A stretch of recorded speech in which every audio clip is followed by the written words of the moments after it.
Factor affecting renal excretion of the drugs में physicochemical drugs की properties के साथ साथ अगर एक्सक्रीशन में प्रॉब्लम आ रही है तो ऐसे कई फैक्टर्स होते हैं जो पेशेंट के नज़रिए से भी जुड़े होते हैं, मतलब फिजियोलॉजिकल, एनाटॉमिकल या फार्माकोलॉजिकल। तो वो फैक्टर्स हम कवर करेंगे इस वीडियो में। रीनल एक्सक्रीशन एक्चुअली, जैसे कि हमने पिछले वीडियोस में देखा, इंट्रोडक्शन अबाउट द मैकेनिज्म, अगर आपने वो वीडियो नहीं देखा है तो ज़रूर देखिएगा। तो उसमें हमने डिस्कस किया था कि रीनल एक्सक्रीशन के 3 फंडामेंटल पार्ट्स होते हैं, एक्टिविटी होती हैं जिससे जो एक्सक्रीशन है वो होता है, जो कि ग्लोमेरुलर फिल्ट्रेशन, एक्टिव सेक्रीशन और एक्टिव ट्यूबुलर रीअब्जॉर्प्शन।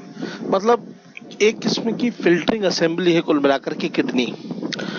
तो पेशेंट के नज़रिए से कुछ फैक्टर्स हैं जिनके ये तीनों मैकेनिज्म प्रभावित होते हैं। जैसे for example renal excretion infants, मतलब मींस जो महिलाएं हैं उनमें 10% लोअर होता है in comparison to males. Newborn baby, जो नवजात शिशु हैं, उनमें 30 से 40% कम होता है। ये स्वाभाविक सी बात है क्योंकि उस समय उतना किडनी डेवलप नहीं हो पाती। और वृद्धावस्था में GFR, ATS and tubular reabsorption, ये तीनों भी कम हो जाता है, जिसकी वजह से वृद्धावस्था में दवाओं का टॉक्सिसिटी होने के बहुत चांसेस बढ़ जाते हैं। अगली समस्या जो एक्सक्रीशन को इफेक्ट करती है वो है ड्रग इंटरेक्शन। इंटरेक्शन का मतलब होता है आपस में 2 दवाओं की रासायनिक क्रिया होने की वजह से एक नई समस्या का उत्पन्न हो जाना।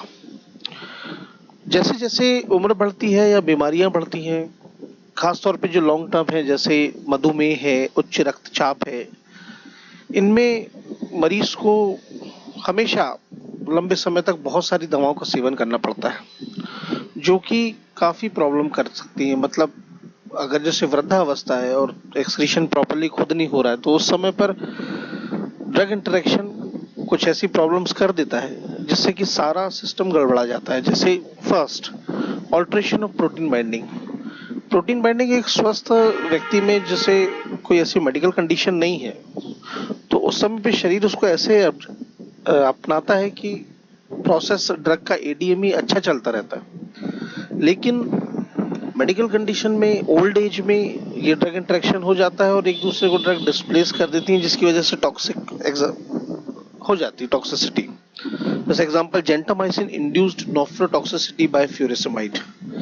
अगर जेंटामाइसिन और फ्यूरिसिमाइड, जो कि डायूरेटिक है, अगर कोई पेशेंट ग्रहण कर रहा है तो टॉक्सिसिटी होने के बहुत चांसेस हैं, विशेष तौर पे नेफ्रोटॉक्सिसिटी, मतलब नेफ्रॉन्स में उस रासायनिक क्रिया के दुष्परिणाम।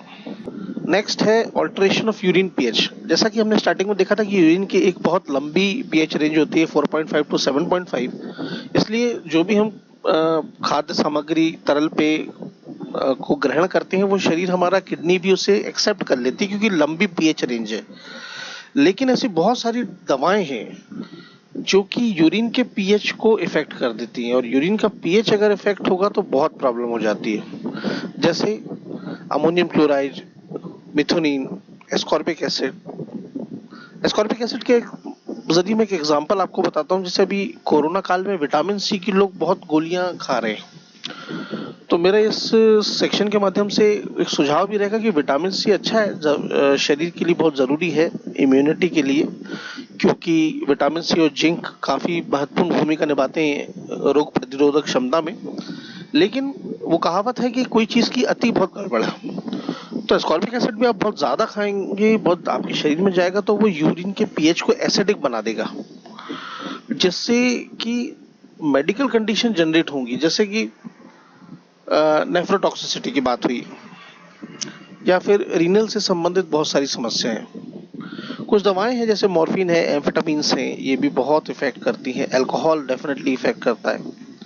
सेकंड होता है एल्कलाइजेशन, मतलब इसका उल्टा, उसमें से टार्ट्रेट्स, बाइकार्बोनिक एंड कार्बोनिक एनहाइड्रेट्स जैसी दवाएं जो हैं ये एक्सक्रीशन को बढ़ा देते हैं। मतलब जितना समय अगर दवा को बिताना है वो भी नहीं हो पाता और काफ़ी प्रॉब्लम्स आ जाती हैं अलग अलग किस्म की, जैसे क्रिस्टली यूरिया, मतलब सल्फोनामाइड्स जैसी दवाओं का सेवन, मोस्ट कॉमनली बात करें तो पेन किलर्स हैं, जैसे नेप्रोक्सेन है, आइबुप्रोफेन है, एडविल है, मोट्रिन है और डाइक्लोफेनेक सोडियम है, क्लोरोक्साजोन है। अगर इनको इस तरह की दवाओं का बहुत सेवन आदमी नियमित रूप से करता है तो ये किडनी में एक्चुअल में अच्छे से छन नहीं पाती और वहां पे छोटे छोटे क्रिस्टल बन जाते हैं जो आगे चल के पथरी बन जाते हैं।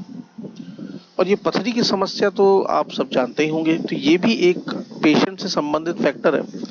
एक्चुअल में इस सेक्शन को पेशेंट से संबंधित इसलिए जोड़ा गया क्योंकि जो ओटीसी प्रोडक्ट है, ओवर द काउंटर, वो पेशेंट खुद ही खा लेता है बहुत ज्यादा। जैसे किसी को अगर दर्द की दवाओं की लत लग गई तो थोड़ा भी दर्द होगा तो फटाफट गोली खा लेगा, तो ये समस्याएं आती है। कुछ दवाओं में कंपटीशन भी होता है एक्टिव सिक्रीशन के लिए, मतलब एक्टिवली सिक्रीट हो वो, जैसे प्रोबेनिसेड है, साइमेटिडीन है, ये सब सिक्रीशन में काफी एक्टिवली पार्टिसिपेट करने लगते हैं और एक दूसरे के प्रति कंपटीशन कर लेते हैं, जिसकी वजह से एक्टिव सिक्रीशन में इन्वॉल्व्ड एंजाइम जो है वो सैचुरेट होने लगते हैं और जो दवा है वो ट्यूबुलर रीअब्जॉर्प्शन के माध्यम से वापस शरीर में चली जाती है, क्योंकि एक्टिव सिक्रीशन ने एक पे कंपटीशन में कोई जीतता है तो जो जीत गया वो एक्सक्रीट हो जाता है, जो बच गया वो बॉडी में चला जाता है और टॉक्सिसिटी हो जाती है। ये सारे फैक्टर हम इसलिए समझ रहे हैं कि क्यों आखिर डॉक्टर्स हैं, हेल्थ केयर प्रोफेशनल हैं, ये सब कुछ मेडिकल हिस्ट्री की जांच परीक्षण करते हैं, क्योंकि पेशेंट की फिजियोलॉजी समझे बिना दवाओं का सेवन बहुत घातक साबित होता है। नेक्स्ट है डिजीज स्टेट्स, यानी कि मर्ज रूपी या चिकित्सा संबंधी समस्याएं। इसको आप ऐसे समझिएगा कि जैसे मान लीजिए एक कार से आपको किसी मंजिल तक जाना है, तो कार आपकी अगर तंदुरुस्त है तो आपका सफर बड़ा अच्छा होगा, लेकिन कार के किसी पार्ट में प्रॉब्लम हो गई तो आपका सफर खराब हो जाएगा, भले गाड़ी पंचर क्यों ना हो जाए। इसी तरह से दवाओं का सफर में अंतिम पड़ाव होता है निकासी के लिए, वो है एक्सक्रीशन, जो कि किडनी से होता है। तो किडनी भी शरीर का, हमारी कार का वो पुर्जा है, वो हिस्सा है, अगर उस पर समस्या आ गई तो फिर दवाओं का सफर खराब हो जाएगा। तो किडनी से संबंधित कई बीमारियां जैसे कि रीनल डिसफंक्शन, ये रीनल डिसफंक्शन मतलब आप ऐसा समझ लें कहीं ना कहीं किसी न किसी रूप में किडनी का फेल होना, कम या ज्यादा भी कह सकते हैं। ये एक बड़ी चिंता की बात है, क्योंकि बड़ा समस्या है।